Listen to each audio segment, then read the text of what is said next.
Bonjour Monsieur Balland, pouvez-vous rapidement nous présenter Sopra? Bonjour, alors Sopra c'est une SS2I qui est spécialisée dans les technologies de l'information. On est aujourd'hui un peu plus de 11 000 et on est implanté, pas mal implanté en Europe et en général à l'étranger avec un chiffre d'affaires qui est d'un tiers à l'étranger. Monsieur Balland, vous faites partie de l'équipe d'exploitation de réseau du groupe Sopra. Pouvez-vous nous expliquer les raisons qui ont motivé l'achat de Securactive NSS?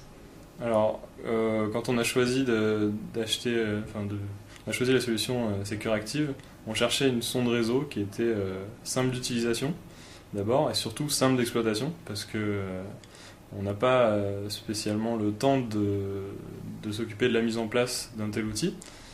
Donc, on a choisi Securactive déjà pour cette simplicité et on a trouvé que Securactive avait un avantage par rapport à ses concurrents, qui était l'interface. Principalement le fait qu'on a une vision globale, grâce à l'interface, on a une vision globale du réseau, et qu'on peut en quelques clics, entrer dans une vision beaucoup plus détaillée. Et donc c'est la rapidité de passage de cette vision globale au détail qui nous a plu.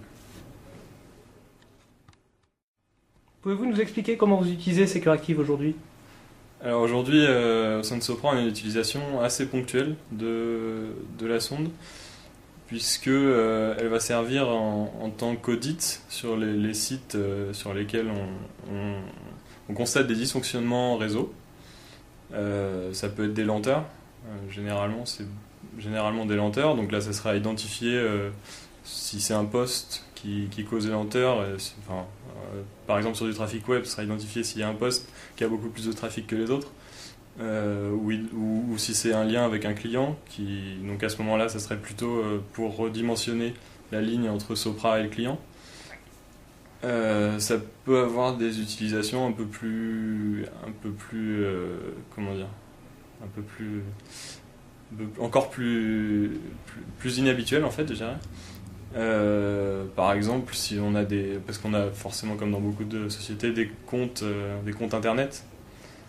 Et je prends un exemple qui est arrivé il y a quelques temps avec un collègue.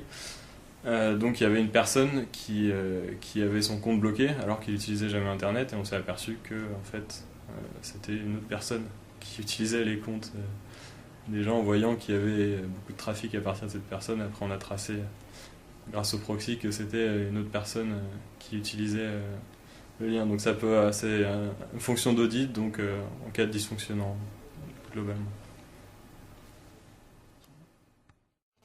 Qui utilise Securactive au sein de votre équipe? Alors notre équipe est basée à Puteaux, donc l'équipe qui gère le réseau. On est deux à s'en charger, donc l'intérêt c'est justement de pas nécessiter la mise en œuvre de beaucoup de ressources. Donc on est deux à l'utiliser et ça suffit quand il y a un problème sur un site pour le diagnostiquer. Donc l'avantage aussi de la solution qu'on a choisie, qui est mobile, c'est qu'on est donc centralisé à Puteaux et on est donc amené à se déplacer s'il y a un problème. Et l'avantage de la sonde, c'est qu'on envoie la sonde est à distance, donc depuis Puteaux, on peut observer le réseau. Donc le fait de ne pas avoir à se déplacer, ça nous permet d'avoir du temps pour les autres tâches auxquelles on est dédié plus que pour le monitoring. Monsieur Balland, quel bilan tirez-vous de l'exploitation de Securactive NSS?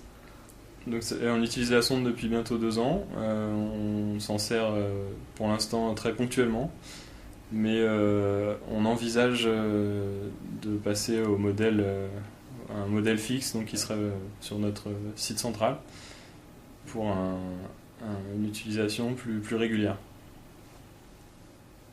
Merci beaucoup.